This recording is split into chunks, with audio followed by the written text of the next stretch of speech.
ಭಾಳ ವಿಶೇಷವಾಗಿ ಹಾಸನ ಜಿಲ್ಲೆಯ ಅರಸೀಕೆರೆ ವಿಧಾನಸಭಾ ಕ್ಷೇತ್ರದ ಶಾಸಕರಾದಂಥ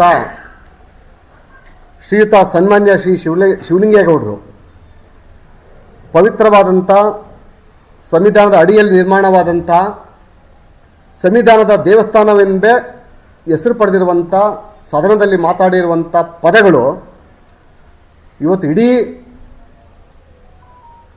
ಸಂವಿಧಾನದ ಅಡಿಯಲ್ಲಿ ಇರುವಂಥ ಪ್ರತಿಯೊಂದು ಕಾರ್ಯಚಟುವಟಿಕೆಯಲ್ಲಿರುವಂಥ ಪ್ರತಿಯೊಬ್ಬರು ಕೂಡ ತಲೆಬಗ್ಸುವಂಥ ಕೆಲಸವನ್ನು ಕೂಡ ಮಾಡಿದ್ದಾರೆ.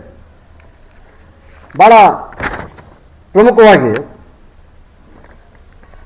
ಒಂದು ಆಡಳಿತ ಪಕ್ಷ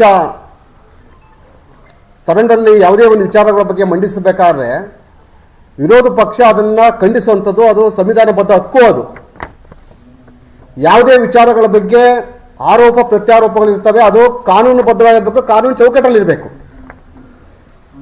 ಒಂದು ಶಾಸಕಾಂಗದ ಸಭೆಯಲ್ಲಿ ಈ ಒಂದು ನಾಡಿಗೆ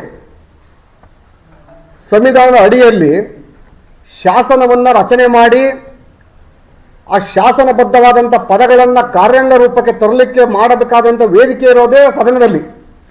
ಆ ಸದನದಲ್ಲಿ ಪ್ರಾಮಾಣಿಕವಾಗಿ ಚರ್ಚೆ ಮಾಡಿ ರಾಜ್ಯದ ಅಭಿವೃದ್ಧಿ ಬಗ್ಗೆ ಚರ್ಚೆ ಮಾಡಬೇಕು ಹೊರತಲ್ಲಿ ಬೇಡವಾದಂಥ ವಿಚಾರಗಳನ್ನು ಚರ್ಚೆ ಮಾಡಲಿಕ್ಕೆ ಕಾನೂನಲ್ಲಿ ಅವಕಾಶ ಇಲ್ಲ. ಅದನ್ನು ತಡೆಯೋದಕ್ಕಂತಲೇ ಸಭಾಧ್ಯಕ್ಷರನ್ನು ನೇಮಕ ಮಾಡಿರ್ತಾರೆ. ಸರ್ವಾನುಮತದಿಂದ ಆಡಳಿತ ಪಕ್ಷ ಮತ್ತು ವಿರೋಧ ಪಕ್ಷದ ಎರಡೂ ಕಡೆ ಸದಸ್ಯರ ವೋಟಿಂಗ್ ಮೇಲೆ ಸಭಾಧ್ಯಕ್ಷರನ್ನ ನೇಮಕ ಮಾಡಿರ್ತಾರೆ. ಸಭಾಧ್ಯಕ್ಷರ ಜವಾಬ್ದಾರಿ ಅದು. ಪಕ್ಷಾತೀತವಾಗಿ ಕುಳಿತುಕೊಳ್ಳುವಂಥ ಪವಿತ್ರವಾದಂಥ ಪೀಠ ಸಭಾಧ್ಯಕ್ಷರ ಪೀಠ. ಅದು ಆ ಪೀಠದಲ್ಲಿ ಕುಳಿತಿರುವಂಥ ವ್ಯಕ್ತಿ ಯಾರೇ ಆದರೂ ಕೂಡ ಅವರು ದೇವರ ಸ್ಥಾನದಲ್ಲಿ ಹಿಡಿದು ತಕ್ಕಡಿಯನ್ನು ಹಿಡಿದು ತೀರ್ಪನ್ನು ಕೊಡಬೇಕಾದಂಥ ಜವಾಬ್ದಾರಿ ಅಂತ ಹುದ್ದೆ ಸಭಾಧ್ಯಕ್ಷರ ಹುದ್ದೆ. ಅದು ಆ ಒಂದು ಸದನದಲ್ಲಿ ಶಿವಲಿಂಗೇಗೌಡರು ಅಂತ ಅಶ್ಲೀಲವಾದ ಪದಗಳನ್ನು ಬಳಸಿರುವಂಥದ್ದು ಬಹಳ ವಿಶೇಷವಾಗಿ ಈ ದೇಶದಲ್ಲಿ ಏನಾದರೂ ನಾವು ನಾಗರಿಕತೆಯನ್ನು ಸ್ವಲ್ಪ ಮುಂದುವರ್ಸ್ಕೊಂಡು ಬರ್ತಾ ಇದ್ದೀವಿ ಅಂತ ಅಂದರೆ ಅದ್ರ ಮೂಲ ಬೆನ್ನೆಲುಬು ನಿಂತಿರೋದು RSS. ಇವತ್ತು ಹಿಂದೂ ಸನಾತನ ಧರ್ಮವನ್ನು ಇಡೀ ವಿಶ್ವದಾದ್ಯಂತ ಒಪ್ಕೊಳ್ತಾ ಇದ್ದಾರೆ. ಇವತ್ತು ಜಗತ್ತಿನಾದ್ಯಂತ ಹಿಂದೂ ಸನಾತನ ಧರ್ಮವನ್ನು ಒಪ್ಕೋತಾ ಇದ್ದಾರೆ. ರಾಷ್ಟ್ರೀಯ ಸ್ವಯಂ ಸೇವಕ ಸಂಘ ಏನಿದೆ ಯಾರಿಗೋಸ್ಕರ ತ್ಯಾಗ ಮಾಡ್ತದೆ ಅಂತ ಅಂದರೆ ದಯವಿಟ್ಟು ಆ ಇತಿಹಾಸದಲ್ಲಿ ಬರೀ ಒಂದು ಪುಟ ಓದಿದ್ರೆ ಸಾಕು RSS ಏನಂದ್ರೆ ಗೊತ್ತಾಗ್ತದೆ ಅಲ್ಲಿ. ಆದರೆ ಇದೇ ಶಿವಲಿಂಗೇಗೌಡರು ಛೀ ಥೂ ಅಂತೇಳಿ ಲೇ RSS ಈ ಪದ ಬಳಕೆ ಮಾಡಿರುವಂಥದ್ದು. ಇಷ್ಟು ಅಶ್ಲೀಲವಾದ ಪದವನ್ನು ಬಳಸಿ ಒಂದು ಹೆಣ್ಣು ಮಗಳ ಬಗ್ಗೆ ಅವೇನಕಾರಿ ಹೇಳಿಕೆಯನ್ನು ಕೊಡ್ತಾ ಇರ್ಬೇಕಾದ್ರೆ ಕೂಡ ಸಭಾಧ್ಯಕ್ಷರು ನಗ್ತಾ ಇದ್ದಾರೆ ಅಂತಂದ್ರೆ ಸಭಾಧ್ಯಕ್ಷರ ಘನತೆಯಲ್ಲಿ ಹೋಗಿದೆ ಇವತ್ತದು. ನಾವು ಪ್ರೆಸ್ ಮೀಟ್ ಮುಗಿಸಿ ಕೆಳಗೆ ಇಳಿದ ನಂತರ 24 ಗಂಟೆ ಒಳಗೆ ಸಭಾಧ್ಯಕ್ಷರು ರಾಜೀನಾಮೆಯನ್ನು ಕೊಡಬೇಕು. ಆಗ ಈ ಸಂವಿಧಾನದ ಅಡಿಯಲ್ಲಿ ಶಾಸಕಾಂಗ ಸಭೆಗೆ ಗೌರವ ಇರ್ತದಲ್ಲಿ. ಏನ್ ಮಾಡ್ತಾ ಇದ್ದೀವಿ ಸ್ವಾಮಿ ಸಭಾಧ್ಯಕ್ಷ ನೀವು ಅಲ್ಲಿ? ಯಾಕೆ ನಿಮ್ಮ ಧರ್ಮದ ಬಗ್ಗೆ ಮಾತಾಡಲಿಲ್ಲ ಅಲ್ವಾ? ನಿಮ್ಮ ಜಾತಿ ಬಗ್ಗೆ ಮಾತಾಡಲಿಲ್ಲ ಅಲ್ಲ ಶಿವಲಿಂಗೇಗೌಡರು? ಶಿವಲಿಂಗೇಗೌಡರು ಮಾತಾಡಿದ ಯಾರ ಬಗ್ಗೆ? ಈ ದೇಶದ ಬೆನ್ನೆಲುಬಾಗಿರುವಂತವ್ರನ್ನ, ಈ ಸನಾತನ ಧರ್ಮವನ್ನು ಕಾಪಾಡ್ತಾ RSS ಬಗ್ಗೆ ಮಾತಾಡಿದ್ದು. ಇದೇ ಗೋಪಾಲಯ್ಯ ಅವರ ಚೇಂಬರ್ನಲ್ಲಿ ತಪ್ಪಾಯ್ತು, ಅನ್ನು ಕಾಲು ಹಿಡಕಕ್ಕೆ ಬರ್ಲಿ, ಕಾಲು ಮುಟ್ಟಕ್ಕೆ ನಾವು ದೂರ ಕುಂತಿದ್ದು ಅಲ್ಲಿ. ತಪ್ಪಾಯ್ತು, ತಪ್ಪಾಗ್ಬಿಟ್ಟೈತೆ, ಏನೋ ತಪ್ಪಾಗ್ಬಿಟ್ಟೈತೆ ಅಲ್ಲಿ ಹೇಳಿ, ನನ್ನ ಎದುರುಗಡೆ ಹೇಳಿ. ಅವರು ಚೇರ್ಗಳು ಪಕ್ಕ ಇರಾಕಿಲ್ವಲ್ಲ, ಕಾಲು ಹಿಡ್ಕೊಂಡು ಅಪ್ಪ ಮಕ್ಕಳಲ್ವ ಹಿಂಗೆ ಕಾಲು ಹಿಡ್ಕೊಂಡು ಕುಂತ್ಕೊಳ್ಳೋಕೆ. ಎಲ್ಲ ಸನ್ನಿವೇಶಗಳು ಸಂದರ್ಭಗಳು ಬರ್ತವೆ. ಆ ಥರ ನಿಮ್ಗೆ ಯಾರ್ಯಾರು ಈ ಡಾಕ್ಯುಮೆಂಟ್ಸ್ ಬೇಕು ಅಂತೀರ ಸರ್, ನಿಮ್ಗೆ ಇಲ್ಲ ಬೇಕು ಅಂತಂದರೆ ಇಷ್ಟು ಡಾಕ್ಯುಮೆಂಟ್ಸ್ನ ಸ್ಕ್ಯಾನ್ ಮಾಡ್ಕೊಡ್ತೀನಿ, ಆ ಕಡೆ ಹೇಳ್ತೀನಿ. ಗೊತ್ತಾಗಬೇಕು ರಾಜ್ಯ ಜಯಂತಿಗೆ ಅವ್ರದ್ದು ಏನೇನು ಆಗಿದೆ.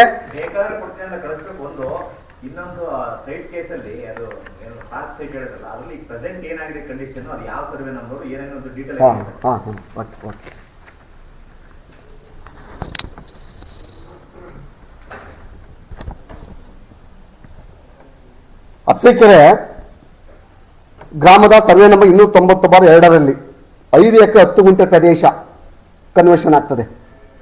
ಆ ಕನ್ವರ್ಷನ್ ಅಂತ ಆದಂಥ ಜಾಗದಲ್ಲಿ 8 ಲೇಔಟ್ ಆಗ್ತದೆ. ಆ ಲೇಔಟಲ್ಲಿ CS ಐಟಮ್ ಬಿಡ್ತಾರೆ ಮತ್ತು ಪಾರ್ಕನ್ನು ಬಿಡ್ತಾರೆ. ಆ ಪಾರ್ಕ್ ಬಿಟ್ಟಿರುವಂಥ ಜಾಗದಲ್ಲಿ ಸರ್ವೆ ನಂಬರ್ 290/2ರಲ್ಲಿ 4 ಗುಂಟೆ ಪ್ರದೇಶದ ಏನು ಪಾರ್ಕ್ ಬಿಟ್ಟಿರ್ತಾರೆ 4 ಗುಂಟೆ, ಆ ಪ್ರದೇಶದಲ್ಲಿ 92ರಲ್ಲಿ 9 ಮತ್ತು 30 ಅಡಿ ನಿಮಿಷಕ್ಕೆ ನಿಮಗೆ ಪೂರ್ತಿ ಇದೆ. ಇಲ್ಲಿ 8 ಡಾಕ್ಯುಮೆಂಟ್ಸ್ ಇದೆ. ಇಲ್ಲಿ ಡೈಮೆನ್ಷನ್ನು ನೋಡಿ, ಪ್ರಾಧಿಕಾರ ಅನುಮೋದನೆ ಆದಂಥ ಅದನ್ನ ಇದರಲ್ಲಿ ಟೆಕ್ನಿಕಲ್ ಆಗಿದೆ. 15+172/2 × 30 × 96 ಮೀಟರ್ಸ್ ಜಾಗ, 10,043 ಚದರ ಮೀಟರ್ ಜಾಗ ಇದರಲ್ಲಿ. ಇದು ನಿಮಗೆ ಡಾಕ್ಯುಮೆಂಟ್ಸ್ ಕೊಟ್ಟರೆ ಪೂರ್ತಿ ಗೊತ್ತಾಗುತ್ತೆ, ಯಾಕಂದರೆ ಪೂರ್ತಿ ಇದೆ ಇದರಲ್ಲಿ ಏನೇನಾಗಿದೆ ಅಂತಂತೇಳಿ. ಸ್ಕ್ಯಾನ್ ಮಾಡಿ ಕಳಿಸ್ಬಿಡ್ತೀನಿ, ತಗೊಬಿಡಿ, ಪ್ರಿಂಟ್ ತಗೊಳ್ತೀನಿ ನಿಮಗೆ. ಅದು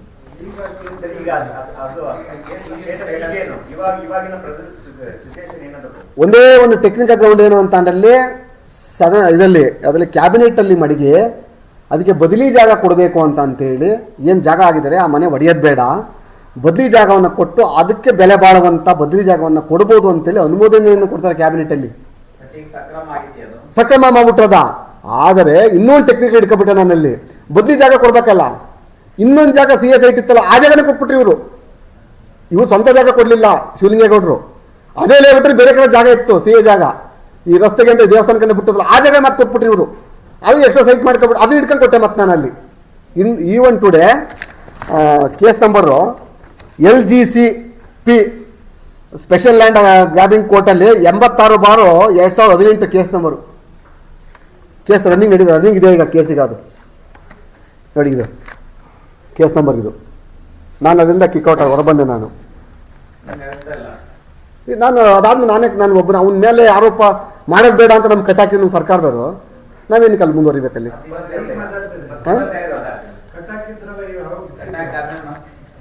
ಅಲ್ಲ, ಅವನು ಏನು ಮಾಡಿದ್ದ ಅಂತ ಮುಂದೆ ಕೊಟ್ಟೆ ನಾನೀಗ. ಅವ್ನು ಯಾವತ್ತಿ ಬಚಾವಾದ ಆವತ್ತು ಅಂತೇಳಿ ಯೋಗ್ಯವಾದ ಅಂತ ಹೇಳ್ತಿರಲ್ಲ, ಏನು ಕರ್ಮಕಾಂಡ ಒಂದು ಇದೆ ಅಂತ ತೋರಿಸ್ತೇನೆ ನಾನೀಗ ಅಲ್ಲಿ. ಈಗಲೇನಿಲ್ಲ, ಹೈಕೋರ್ಟಲ್ಲಿ ಬೇರೆ ಕಡೆ ರಿಟ್ ಹಾಕ್ಸಿದ್ದೀನಿ ನಾನೀಗ. ಈಗ ಆಲ್ರೆಡಿ ಅಸಿಕೆರೊಬ್ಬರು ಇದನ್ನು ಚಾಲೆಂಜ್ ಮಾಡಿ ಹೈಕೋರ್ಟ್ ರಿಟ್ ಹಾಕೊಂಡವ್ರಲ್ಲಿ. ಈವನ್ ಟುಡೇ ಅದು ಪೆಂಡಿಂಗ್ ಇದೆಯಾ, ಅದು ಕ್ಲಿಯರ್ ಆದಾಗ ಬರ್ತದೆ, ಎಲ್ಲ ಹೊರ ಬರ್ತದೆ. ಅದು